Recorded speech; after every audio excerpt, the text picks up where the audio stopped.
Donald Trump le dice al líder coreano Kim Jong-un que no se va a salir con la suya y este le responde que pueden hacer gelatina a los Estados Unidos. La verdad es que esta escalada verbal entre los dos países, entre los gobiernos de los dos países, casi parece de risa o la reyerta de dos pendencieros de barrio, pero no lo es si uno piensa simplemente en que está de por medio una amenaza nuclear y el proyecto balístico de ambos países. Esto es de lo que vamos a hablar hoy en Opiniones Encontradas. Soy José Buendía, muchas gracias por estar con nosotros en este programa en el que todas las ideas se pueden cuestionar siempre que se debatan. Arrancamos con Opiniones Encontradas, muchas gracias por estar con nosotros. Viernes ya. Llega el fin de semana, muchas gracias por haber estado con nosotros durante toda esta semana y hoy como todos los viernes, Pepe Rubinstein, un placer que estés con nosotros. ¿De qué escribiste hoy? Desde Rusia con amor. Es el título. Es el título. ¿Y la tesis? La tesis viene siendo, ¿son amigos Trump y Putin? Están retirando gentes de las embajadas. Un día parece como que se acercan, otro día dice que las relaciones con Rusia son las más difíciles que se han pasado durante mucho tiempo y que esto se debe a que no han sabido bien los senadores hacer su trabajo, que son los mismos que no sacaron la reforma sanitaria, y hay una serie de circunstancias que nos hacen pensar que la situación con Rusia está pasando por momentos muy difíciles. Dmitry, ¿cómo se apellida? Canciller. El canciller ruso. Medvedev estaba diciendo que esta es una guerra comercial declarada por parte de Estados Unidos. El hecho es que se están abriendo muchos flancos. ¿Qué sucedería si nos damos cuenta de repente que Estados Unidos declaró presidente al candidato perdedor? Hay una serie de circunstancias. Yo me permití anotar 5 distintas fechas clave que nos hacen pensar que efectivamente Rusia, Medvedev, que Rusia estuvo involucrada durante la campaña y que tiene mucho que ver en el desenlace y en lo que está ocurriendo. Comienza en junio 16 del año pasado, cuando el Partido Demócrata anunció haber sido hackeado. Fueron hackeadas las cuentas de Hillary Clinton y del jefe de campaña John Podesta. A la semana, Rusia filtró una serie de situaciones con respecto a la estrategia de Hillary y cuáles eran sus donantes. Nos vamos a septiembre, cuando ante tal circunstancia Obama le pide directamente a Putin que le pare, o que de lo contrario habrá represalias. Para aquellos que dicen que Estados Unidos no intervino, que estuvo silencioso durante la campaña, Obama pidió, por favor, dejen de filtrarse, dejen de involucrarse en todo lo que significa la elección de enero 20, de noviembre 7. En diciembre, el yerno Kushner, acompañado de Flynn, que luego fue jefe de asesores y que tuvo que renunciar, se entrevistaron en Nueva York con el embajador ruso, queriendo buscar un canal secreto y directo con Putin. Y todo eso se sabe a raíz de la procuradora interina, que de alguna manera fue quien abrió el expediente de lo que estaba ocurriendo con respecto al involucramiento de Rusia. En febrero renuncia Flynn como asesor. Así es. Porque Michael Flynn, exactamente. Seguridad Nacional. En mayo ya viene el despido de James Comey, que estaba investigando, director del FBI, cómo estaba toda esta situación. Y posteriormente, quien había sido director del FBI anterior, Robert Mueller, lo nombran fiscal especial para poder dilucidar cómo está esa situación. Y en esa estamos ahora, porque parece que él ya nombró a un gran jurado. Pero fíjate qué interesante, de alguna manera, Pepe. Rusia ha monopolizado el debate en Estados Unidos, ha sido un referente ineludible desde por lo menos, ¿qué te gusta? Casi medio siglo. Estoy pensando, por ejemplo, en la crisis de los misiles de 1962, cuando casi llegan a una confrontación nuclear.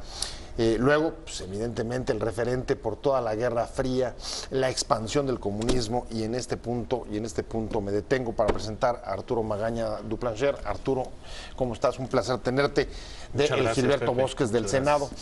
Y en efecto ha estado cruzado, y estábamos diciendo hace un momento, 1962, crisis de los misiles, y nuevamente 40 y pico de años después, estamos otra vez frente a una situación... 55 años. 55 años, en el que en el marco de, digamos, el reposicionamiento, pero la permanencia de Rusia como referente en las discusiones, la monopolización del debate en Estados Unidos, surge un conflicto importante que en los últimos días crece enormemente por la escalada verbal de los presidentes, y es el de Corea y el de Corea y Estados Unidos, por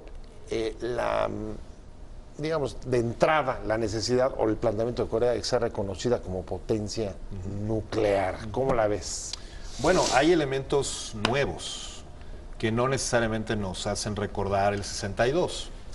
Los elementos nuevos creo que son quizá más inquietantes. Sí, sí. Porque por un lado tenemos, digamos, una situación que de suyo es impredecible en la conformación de este nuevo régimen en Corea del Norte. Kim Jong-un, hay que recordar, toma el liderazgo después de la muerte de su padre en 2011. Su padre, a diferencia de él, entendía, supongo que mejor, ciertos códigos de la diplomacia, tanto bilateral como multilateral, porque hay que recordar que él fue, en todo caso, quien intentó una cosa que se llamaba la Sunshine Policy, que llevó incluso a los dos líderes, tanto de Corea del Sur como de Corea del Norte, darse la mano varias veces, intentar una vía diplomática más que militar, y buscar en cierta medida, pues, el apoyo de otras potencias para negociaciones diplomáticas. No es el caso con Kim Jong-un y no es el caso con Donald Trump. Sin duda. Es decir, es la primera vez que tenemos también un elemento impredecible en Washington, y que debería de preocuparnos muchísimo, tanto en términos militares y de defensa, como en términos nucleares. Creo que hemos estado viendo durante la administración de Donald Trump las formas en que él intenta brincar los contrapesos institucionales o lidiar con ellos. Pero la mala noticia es que en términos de defensa, en términos militares y en términos nucleares no hay contrapesos. El presidente de los Estados Unidos es, en última instancia, el responsable de decidir si esa cajita con botones rojos, que se ve fílmicamente por todos lados, se usa o no se usa. Déjame tomar ese punto. Sí. Tomar ese punto para preguntarte, y luego regreso contigo, Arturo. A ver, ¿es que Donald Trump y el líder coreano no entienden el riesgo que están creando, el altísimo riesgo, como les dijo el canciller chino, por el aspecto neutral, o es que ellos son el riesgo? Esa es la pregunta. ¿Cuál de los dos? Me lo he preguntado yo. ¿Este conflicto hubiera sucedido de todos modos o sucedió porque están ellos? ¿Ellos son parte del conflicto o el conflicto está de por sí? Y yo le pregunto al más conocedor, ¿por qué el conflicto? O sea, generalmente cuando hay una guerra es porque alguien persigue algo. Hitler quería una expansión en Europa, quería territorio, y el controlar el mundo. Quería expandirse. Aquí no hay un motivo del conflicto, realmente no hay por qué. O sea, si preguntamos de dónde surge, por qué se enojaron, por qué están peleados, o sea, son dos bravucones mentándose y uno al otro y contestando. Hoy le dice que es un bulto, que lo va a hacer gelatina de inmediato, el otro dice que ya tiene cargadas las baterías. Y bueno, son como dos colegiales que están en el recreo viendo quién dice más. El asunto es, ¿de dónde viene? ¿Por qué? A ver, ¿qué quiere Estados Unidos? ¿Estados Unidos quiere intervenir en Corea? ¿Quiere quedarse con Corea? ¿Quiere eliminar a Corea? ¿Corea quiere meterse a Estados Unidos? O sea, ¿quiere invadir Estados Unidos? Ellos son el riesgo. Ellos son el riesgo, o si hubieran sido otros, si hubiera sido Hillary, ¿también estaría en este conflicto? seguramente lo manejaría de otra manera. Porque si vemos al secretario de Estado, a Tillerson, está tratando de bajar las aguas. Bueno, diciendo, hasta el del Pentágono está tratando de bajar Sí, las claro. aguas. Pero voy contigo. ¿Ellos son el riesgo o no entienden el riesgo? Ellos son parte del riesgo y ellos son una amenaza a sus contrapesos.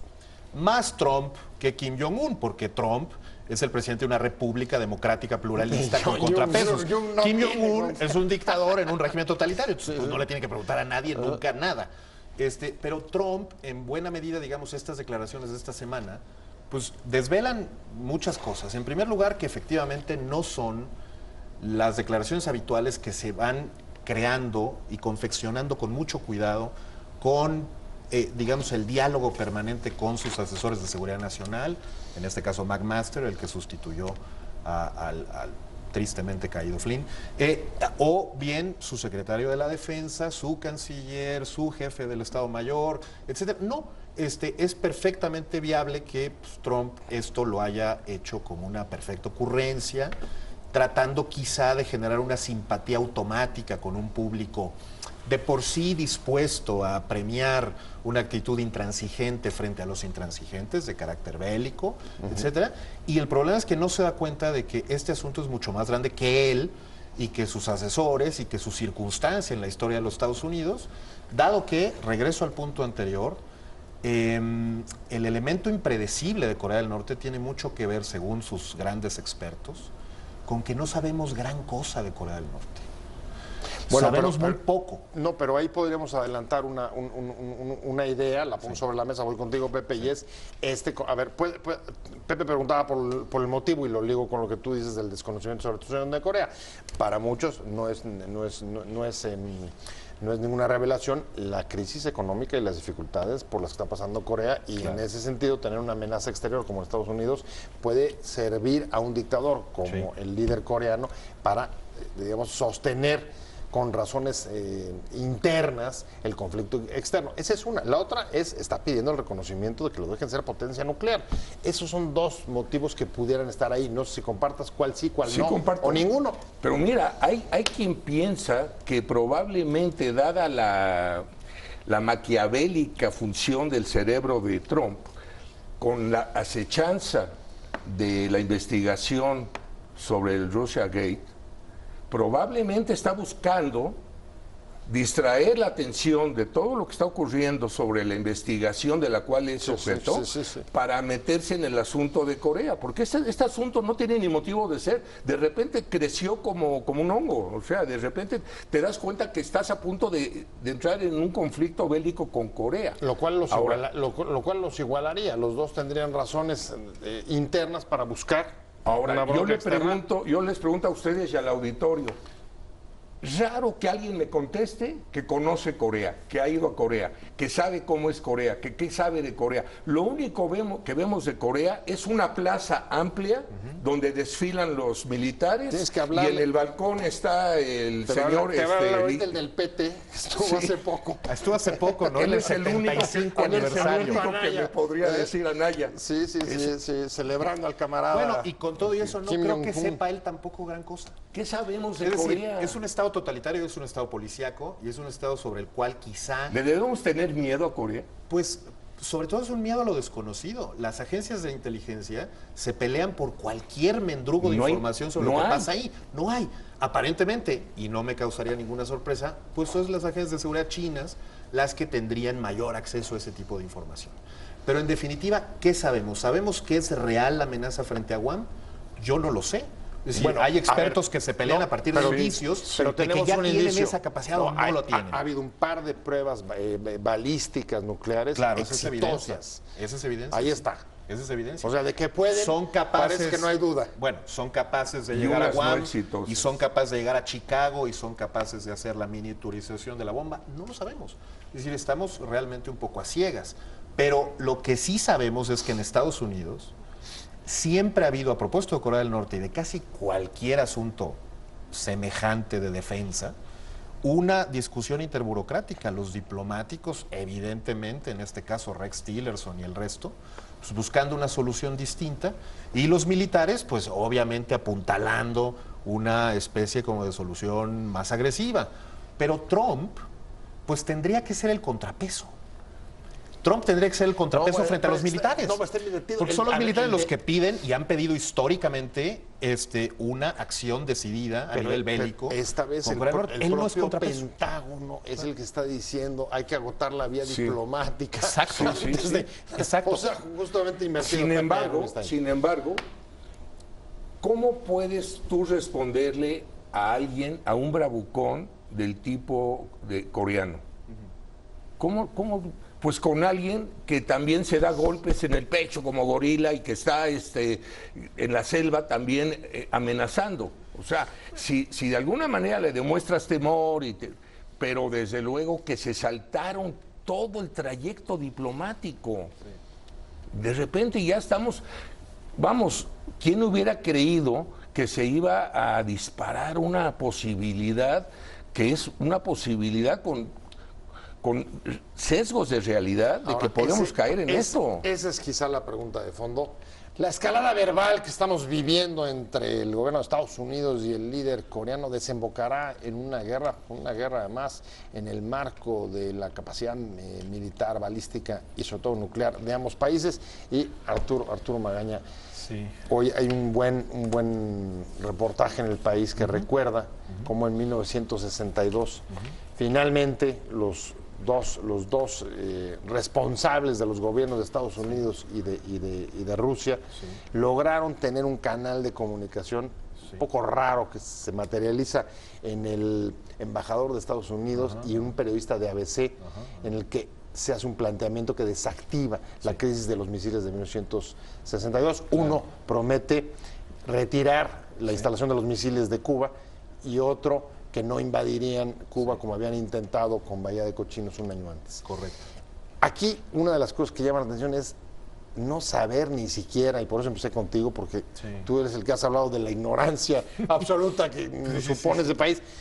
No sabemos ni siquiera si existen estos canales de comunicación que pudieran en un momento, digamos, antes de caer en el filo, eso es típico de las peleas de bravucones, antes de llegar al desfiladero, que alguien pueda decir, ¡ay!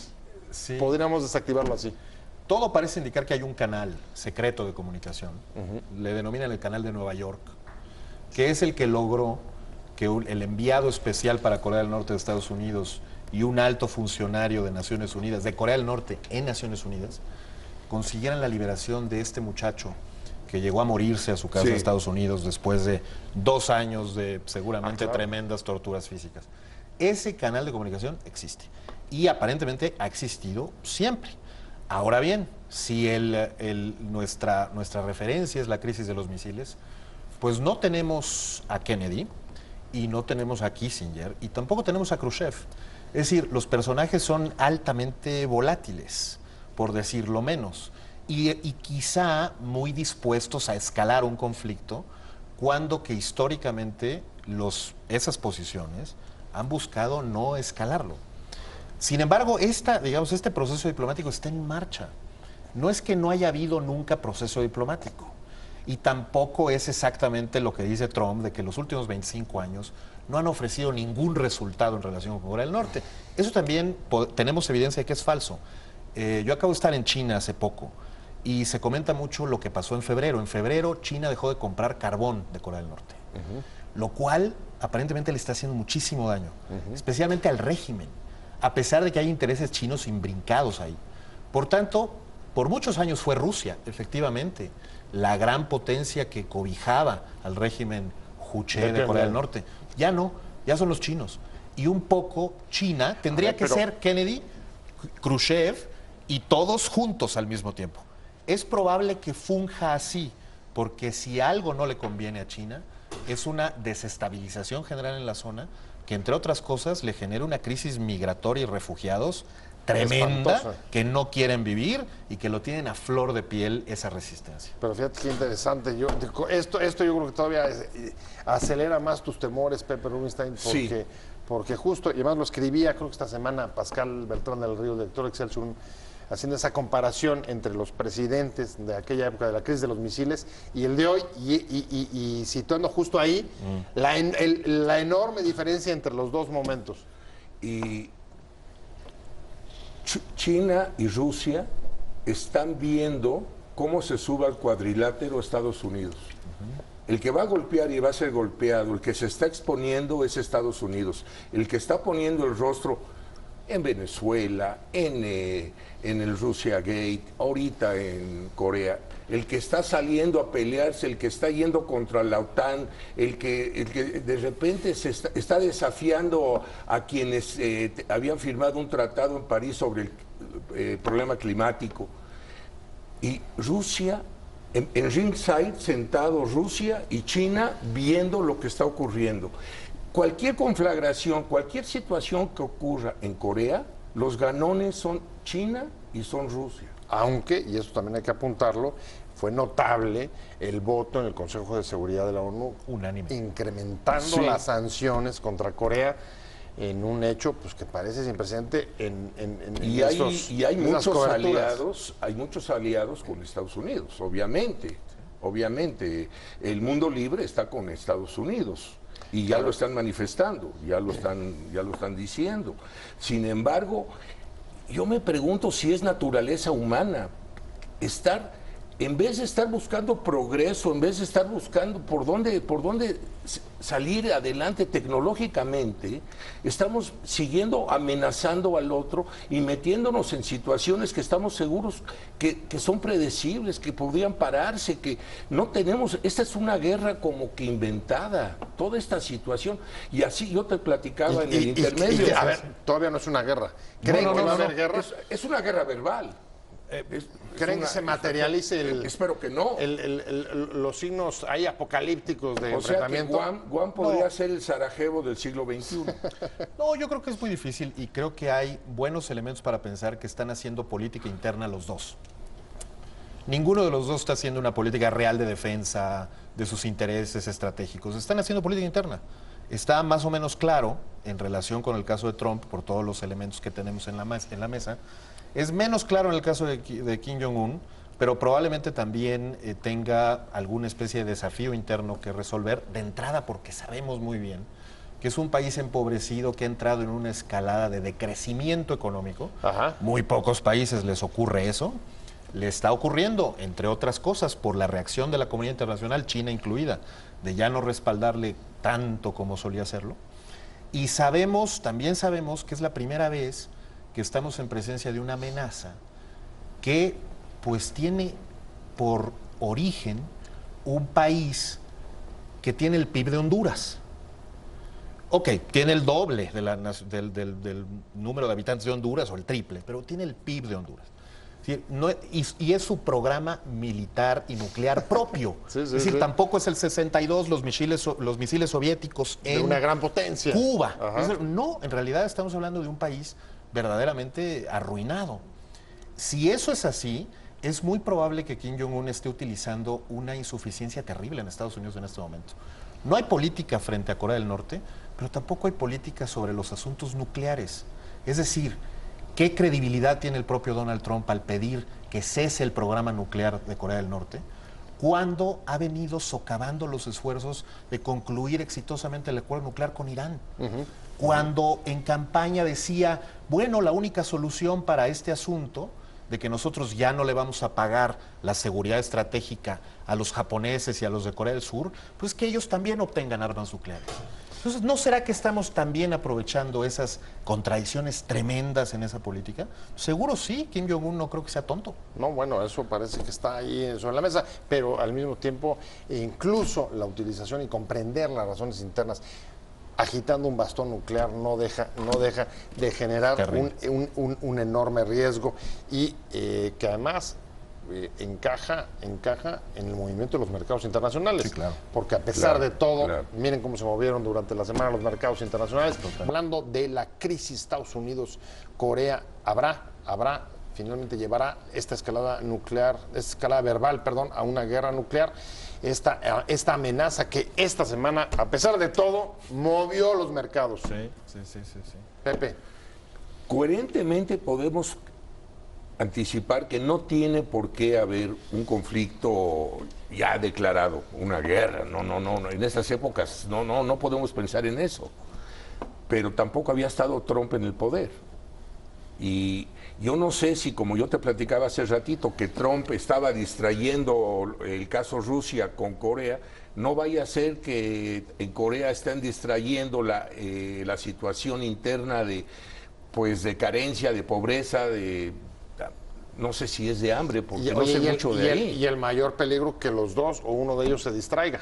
Y que, sí, claro, que andando distrayendo claro, se distraiga. Y por lo que estamos viendo, gran parte de su posibilidad económica la utilizan en hacer sus misiles. Sí. O sea, misiles tienen.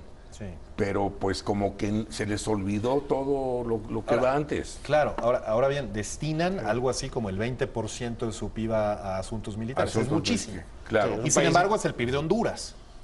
Sí. Es decir, tampoco es la gran cosa. Alcanzaría. Tampoco alcanzaría. Se preciaban hace 30 años de tener la mayor artillería del mundo. Yo ya no sé eso para qué sirve realmente en los conflictos bélicos actuales. Pues sirve para muy poco. Porque tampoco es que nadie esté pensando en una invasión formal americana a territorio norcoreano. Eso sí sería ya verdaderamente demencial y tremendo, porque aparentemente pues reservistas es buena parte de la población. Todos van a salir con un fusil en la mano. En fin, eso va a ser una cosa... Pero su cliente tradicional era Corea del Sur. Sí. O sea, los empujones se los daba de alguna manera con su vecino. Sí, claro, eran dentro de la península. Pues ahí estaban. Era como ganaban notoriedad. Sí, pero ahora lanzarse contra Estados Unidos. Yo creo que, claro, la pregunta que hay que hacerse es, ¿está Trump dispuesto a abrir una veta de conflicto interminable con China? Hemos leído por todos lados cómo China ha cambiado su política hacia Corea del Norte y quizá ya no le interese tanto y quizá ya no le apoye irrestrictamente, pero de que China no puede dejar perder esa zona de influencia es evidente y tenemos señales por todas partes. Es decir, desde el armisticio del 53, la zona desnuclearizada, hasta ahorita, es todo el tiempo decir, ok, a lo mejor podemos pensar en la reunificación, pero una reunificación que no conduzca el sur. El sur no puede tomar al norte, digamos a la alemana. Tiene que ser al revés, tiene que ser a la vietnamita. El norte al sur. ¿Para qué? Para que eso sea un régimen de todos modos socialista y amigo nuestro. Y no podemos permitir que caiga en manos del eje Seúl, Tokio, Washington. Eso va a permanecer, no es un poco iluso pensar que bueno, que China no meterá las manos porque está en una dinámica distinta. Aunque hoy los chinos están pidiéndole a su gobierno neutralidad. Neutralidad ante un ataque que venga de Corea del Norte, no neutralidad frente a un ataque que venga de Washington. Okay. Si viene de Washington, Buen no hay punto. neutralidad posible. Lo que ellos no quieren punto. es comprar boleto, lo que ellos no quieren es comprometerse, no quieren involucrarse y obviamente que el desgaste lo va a sufrir Estados Unidos. Pero coincides con que un ataque norteamericano, como dice Arturo, sí los movería. O sea, habría una reacción de parte de China. Creo que sí. Por ser zona de influencia. Yo creo que sí, porque China ha predominado en la región y de alguna manera mantenerse como que no ven y no oyen, pues no sería congruente. Tendría que reaccionar. ¿Qué tanto? Pues lo ignoro. Pero sigo creyendo que Rusia se va a acabar beneficiando de las bases que Estados Unidos está dejando un comercio Asia-Pacífico que es codiciadísimo. Bueno, y espero que nos beneficiemos también nosotros. Próxima semana. Ya pasada, ¿no? Empieza la renegociación. Empieza la renegociación del TLC. Pues sí. Mientras la atención quizá siga puesta en el Extremo Oriente. Seguramente así será. Pues muchas gracias. Se nos va el tiempo. Se nos fue rapidísimo. Gracias a ti. Y concluimos en que estamos viendo que se están abriendo flancos en distintos lugares, en distintos sitios, y curiosamente Estados Unidos involucrado en todos ellos. Paradójico si fuera así y si coincidieras, porque el aislacionismo que trató desde un principio de hacer, parece que el mundo no se lo está permitiendo. Pues a ver si a todos nos salva el impeachment. Muchas gracias, Arturo Magaña. Gracias a ti. Duplancher del Instituto Gilberto Bosques del Senado de la República. Muchas gracias, Pepe Rubinstein. Gracias a los dos. Nos vamos ya. Tenga un buen fin de semana.